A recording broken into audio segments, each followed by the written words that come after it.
क्यों भयभीत होते हो? कौन तुम्हें मार सकता है?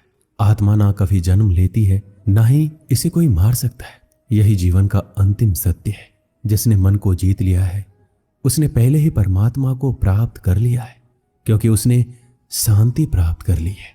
ऐसे मनुष्य के लिए सुख दुख, सर्दी गर्मी और मान अपमान एक से है। श्रेष्ठ पुरुष को सदैव अपने पद और गरिमा के अनुरूप कार्य करने चाहिए, क्योंकि श्रेष्ठ पुरुष जैसा व्यवहार करेंगे तो इन्हीं आदर्शों के अनुरूप सामान्य पुरुष भी वैसा ही व्यवहार करेंगे। सफलता जिस ताले में बंद रहती है वह दो चाबियों से खुलती है, एक कठिन परिश्रम और दूसरा दृढ़ संकल्प।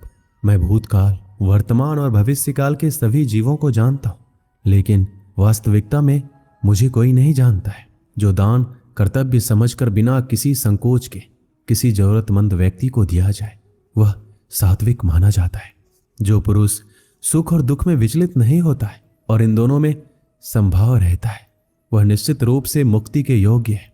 कर्म वह फल है जिसे इंसान को हर हाल में काटना ही पड़ता है, इसलिए हमेशा अच्छे बीज बोएं ताकि फसल अच्छी हो।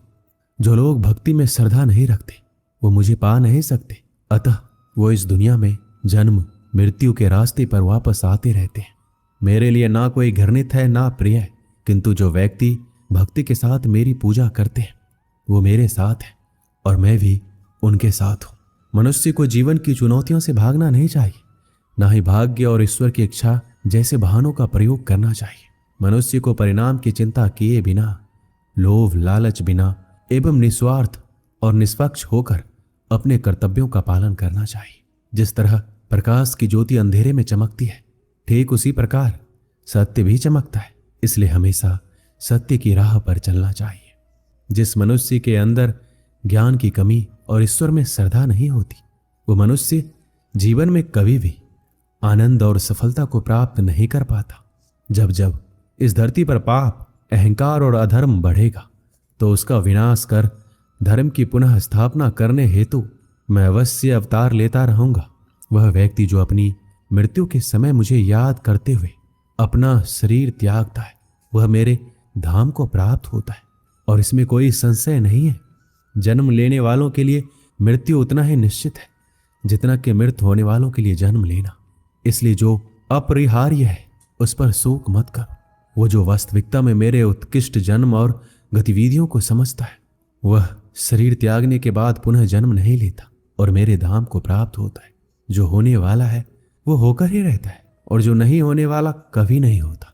ऐसा निश्चय जिनकी बुद्धि में होता है उन्हें चिंता कभी नहीं सताती है। अपने परम भक्तों जो हमेशा मेरा स्मरण या एक चित मन से मेरा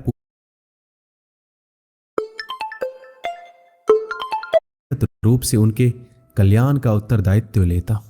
जो कोई भी व्यक्ति जिस किसी भी देवता की पूजा विश्वास के साथ करने की इच्छा है मैं उस व्यक्ति का विश्वास उसी देवता में दृढ़ कर देता हूं। अच्छे कर्म करने के बावजूद भी लोग केवल आपकी बुराइयां ही याद रखेंगे, इसलिए लोग क्या कहते हैं इस पर ध्यान मत दो। तुम अपना कर्म करते रहो।